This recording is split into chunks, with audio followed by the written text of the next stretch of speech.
Hello and welcome. My name is William Couch, and this is my podcast review. So, I was able to listen to Gordon Firemark's podcast, where he covered a large range of topics dealing with a surprising amount of copyright work and entertainment law that pertained to exactly what I've been dealing with recently.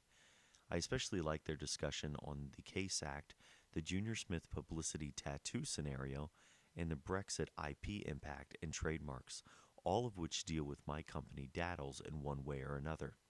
So the Case Act gave me so many mixed feelings in the beginning, because although it's portrayed as a way for the little man to fight back, it inevitably gives big business much more power. So what is the Case Act?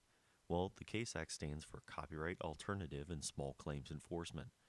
This is still under review and still being refined, but in short brings copyright claims to small claims court.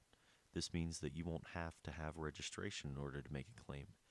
It will also have a board of 3 different lawyers to hear your cases and determine if they are solid enough to make into court. In this aspect, I believe it will most definitely help the little guy. It allows them to make their case instead of standing at the end of a suspicious pointed finger. I'm currently undergoing these suspicions, and it's driving me absolutely crazy. I utilized a public domain movie on my YouTube channel, and at the moment I began picking up views, I got more and more people challenging my rights to the songs, videos, images, and the movie itself. Now, YouTube, although it claims to be user-friendly, treats their users' content guilty until proven different. A person from Spain claimed only half of the film that I showed, which is a public domain film, infringed on their content. The moment this happened, YouTube immediately canceled my monetization on the video and didn't even notify me. I had to go under my video settings to figure out that I lost my monetization and haven't been making a dime off the video I've been created. Now, once I made my rebuttal, YouTube gives the other party 90 days to reply. Now, if they say nothing, then my video can go on again and become monetized, and I can start earning money.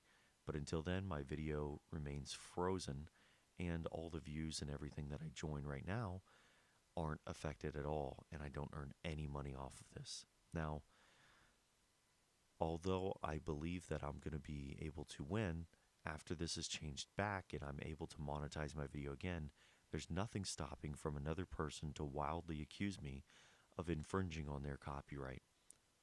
Now, the second scenario is the Junior Smith publicity scenario, which I found particularly interesting. The story is pretty simple. Junior is an athlete. He's known for running around with his shirt off, and a company essentially screenshotted his torso, jewelry, muscles, tattoos, and all, for their own personal gain to sell as a t-shirt. Now, there were multiple issues, like the biggest one being the company using the athlete's likeness for personal gain, and the artist who did his tattoo work being able to file a copyright claim as their work is directly being utilized for this other company's gains. When it comes to the tattoo artist winning their copyright case for this, it means that they're going to have to justify their work is joint with the other artist instead of just a new collaborative work. Now, this very much ties into my company, Daddles. Since I'm going to be dealing with multiple different artists to create an interactive experience for my customers, it's important that I word my contracts correctly so that I am protecting the collaboration and the entire show as my own, and no others can claim rights to it. Particularly, it means that I take artists one by one and make them into one giant solid piece of art. Now, that's what I body and copyright for my own company. Finally, the last subject deals with the EU and UK separations and how the creator's IP rights and trademarks are affected. Now, since the beginnings of separations, creators began to try to figure out if their content is still covered or how they're going to register or how it's changed. On the upside, it has caused the price to decrease for those seeking for a more local coverage. This can benefit the small businessman, but it can make it more difficult and expensive for those trying to spread their product on a more national or international scale.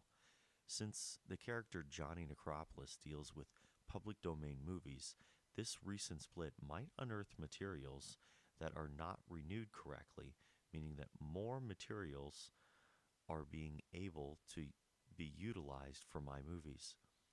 So that might mean that movies fall into public domain that weren't necessarily able to fall into before. And I think that this also means that daddles will have to spend more money if they truly want to go on a global scale.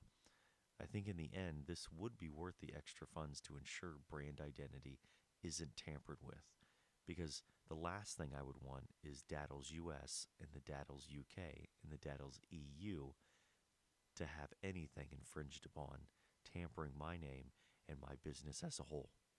Now, in conclusion, I believe I found a new podcast to stay up to date with current legal trends in order to protect both my online persona and my brand identity. Thank you, and have a wonderful rest of the day.